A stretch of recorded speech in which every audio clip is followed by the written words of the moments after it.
Hi everyone! So in today's video we are going to be talking about all the assumptions that you may have made about me, and I will be telling you whether they are true or not. So this has been a thing that's been going on Instagram for a little while now, and a couple weeks ago I actually asked for you guys to leave some assumptions about me, and I got some pretty good ones, but then with the holidays and all of that I never actually got down to filming this video, so here it is. So as you can see, I got so many from you guys, so I'm going to try and hit as many of them as possible, and obviously not repeat any of them because there's a lot of repeats, of course. So I'm gonna go ahead and start with this one because I thought it was interesting since we're doing this on YouTube. And their assumption is your YouTube voice is different than your everyday voice. And this is actually something I struggled with doing YouTube because I didn't change my voice and I very much talked on camera the way I would talk to a friend, and that does not translate well on camera. So I think the only thing that would be different is that I think I speak louder, because if I talk to my normal voice, I would talk to you guys like this and you guys would be like, oh my god, what the fuck is she talking about? I can't hear a word she's saying. I think I have like a lower voice normally, and even when I had to speak in public or anytime that I have to like do a presentation, people are always like, we can't hear you. So I feel like in editing my own videos, like it was annoying for me too. So I think I just speak louder. I don't think my voice is any different. So the next one, I got many renditions of this, but the assumption is that you are very serious and you do not like juvenile humor. So a lot of people were like, you seem like you're very serious. So the answer to that is there is some truth to that. I guess the humor that I don't like is like bathroom humor or like just stuff like, I don't think it's funny. It's like, it stopped being funny when I was 4 kind of thing. But do I like being silly, and do I have a goofy personality or kind of goofy side to me? Absolutely. I just think being more introverted, that side of me only comes out to, I guess, very few people, or like my really close like friends and family, which, like, in my opinion, like I feel like that's kind of how it should be. Not that I would judge anyone that's just like naturally like goofier personality. And if anything, I'm actually really attracted to people with like a very goofy personality. Whether it's, like I feel like Adam's pretty goofy, whether it's like friends and stuff, like I feel like I just gravitate towards people like that. I also feel like my brothers have like a really good sense of humor, and they're definitely a lot louder than I am. So yeah, I feel like I am surrounded by goofy people. I myself am just slightly more reserved. The next one is, you probably sing in the shower very loud. I thought this one was so funny. I don't know why, but like the fact that someone was like, imagine me doing that, I think is funny. So first of all, I can't sing to save my life. And I've heard a lot of musicians or like people with musical talent say like, that's not true, like everyone has some sort of singing ability or music talent. I would very highly like to disagree. My mom and my older brother definitely have very musical kind of sense to them, just talented, and they can like hear a beat and like copy it. I can't. So do I sing in the shower? Absolutely not. I think one time I was in the car and I think I was like stuck in traffic for like 2 hours, and this Rihanna song came on, and I was on the phone with a friend, and I think I was just so delusional from being stuck in that traffic, and I sang along to this Rihanna song, and it came out like Rihanna's voice. I mean, probably not as close to Rihanna's voice because she is absolutely incredible, but like both my friend on the phone and I were like, what the hell was that? How did I do that? And I've tried to redo it. I've not been successful. So I guess in the car when I'm delusional, yes. In the shower, no. So the next one is, you are partially Mexican. I actually did the 23andMe test a couple of months ago, and I'm like 85% Portuguese. So, and that's astonishingly high percentage of Portuguese. I think I'm like 9% French and like 3% Scandinavian. So that's basically it. Basically European mutt, but mainly Portuguese. But yeah, I went to school with a lot of Hispanic kids. I do speak Spanish pretty fluently, I would like to say. They're both Latin languages. So they definitely are very similar. So maybe that's where the kind of assumption comes from. But no, I am not at all Mexican. The next one is your personality type is INFP. I always forget what the name of this like test is, but basically you do this extensive kind of questionnaire and it tells you like the personality type that you are. And I believe that there's like 12 or 14 types only. And basically everyone on earth fits one of these personalities. So this is really helpful, even for like your boss to like know about you. It helps to kind of like understand how people work together. So anyway, I'm not INFP, I am INFJ. And apparently it's like 1% of the world it's like the most unique one. And then Adam is, I always forget, but I think ENFJ.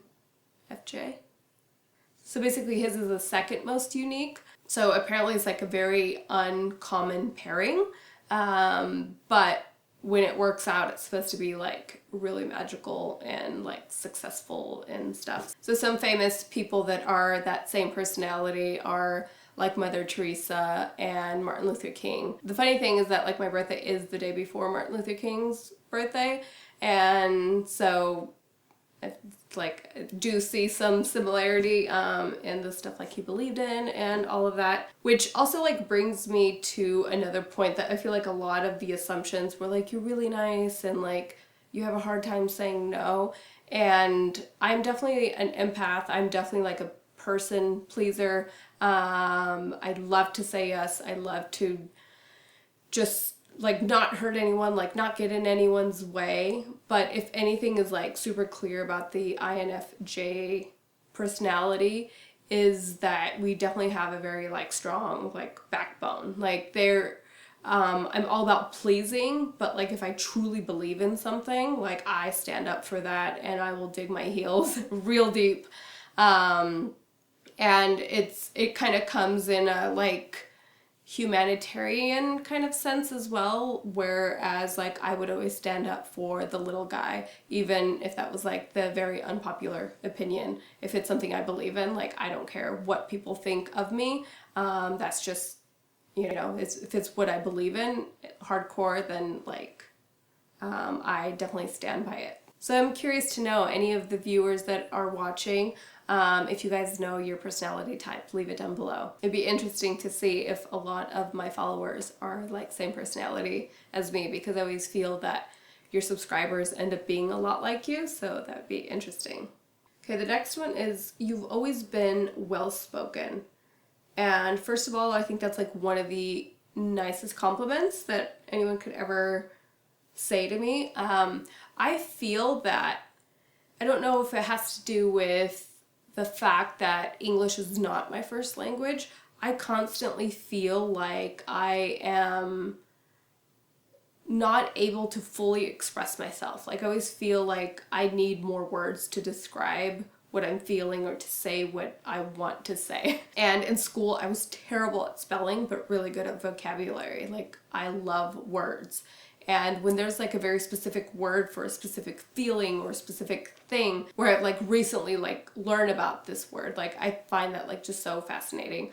And I definitely feel that like my vocabulary is very limited and I feel like I notice that when I'm trying to speak. So I've always thought that that is just because English is not my first language. But again, that is something that is very like deep within my personality, is to always be able to really communicate what you think, what you feel. So the fact that someone thinks that I'm well spoken, I thank you so much for that. And that's like something that I probably will maybe always struggle with, because I always feel like I could be better at that. Someone, this was actually a guy, said, my assumption is that you're not very friendly. Well, thank you. Well, not to you, I'm not. So Alright, so the next one is that you and Adam don't want kids. People always say that like the second you get married, you get like pestered with the questions of like, are you gonna have kids? When are you gonna have kids? And I actually feel like my friends and family are pretty chill about that. It's actually YouTube that asks like daily, I feel like there is a question somewhere on social media asking if we want kids or if we're going to have kids. Personally, I think that that is a very personal question. I know that people, when they ask, they're coming from a good place and they're just curious. I also think that it's a huge compliment when someone says to a couple, like, I think you guys should have kids. I think kids is a very serious thing. That's something that from a very young age, I've always wanted kids. When I was a kid, actually, I remember thinking I can't wait to be 18 to have a baby, as if that was all I needed, was to just be 18, like not have a life partner or anything like that. I think the older that I've gotten, the more I've realized that like how precious it would be to be a parent and how amazing it would be to have children one day.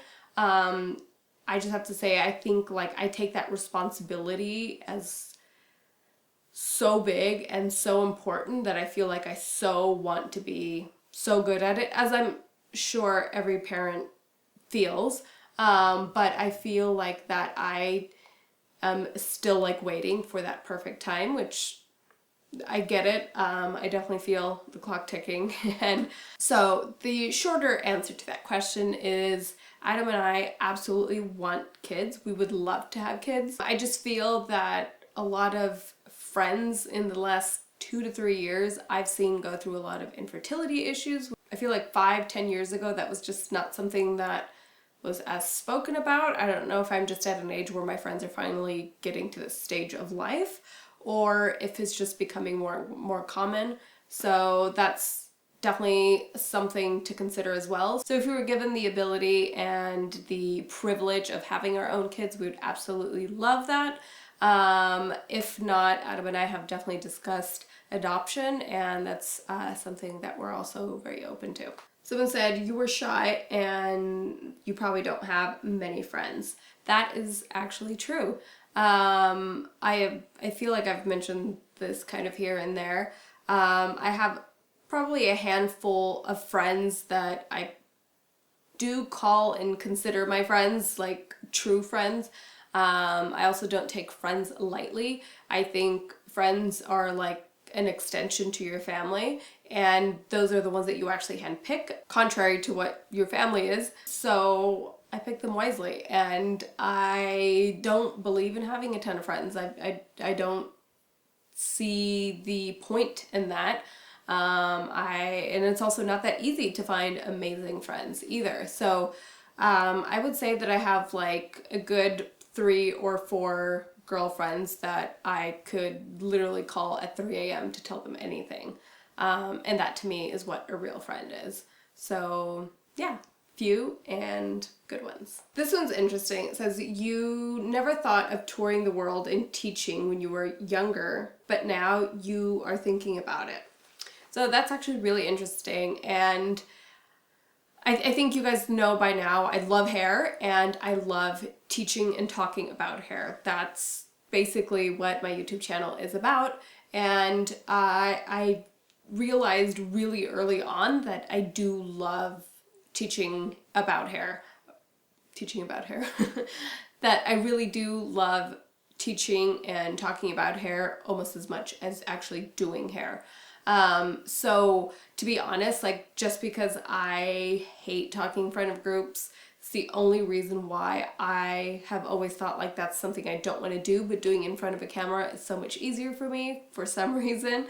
So that's kind of how I've been doing it for now. But more recently, Adam and I have talked about possibly doing, maybe starting with kind of smaller, more intimate classes, but I actually would love to like tour the US and visit different salons. I think there's something so interesting about visiting a salon like in a different state, in a different area from where you do hair. I feel like you as a hairdresser learn so much, and I would love to do classes. And I think had you asked me this 3 years ago, I would have been terrified and said no right away. But I feel like the more we go into the future, the more I get really excited about that idea. So leave me a thumbs up if that, for the hairdressers that are watching, if that is something that you guys would like or something that you're interested in.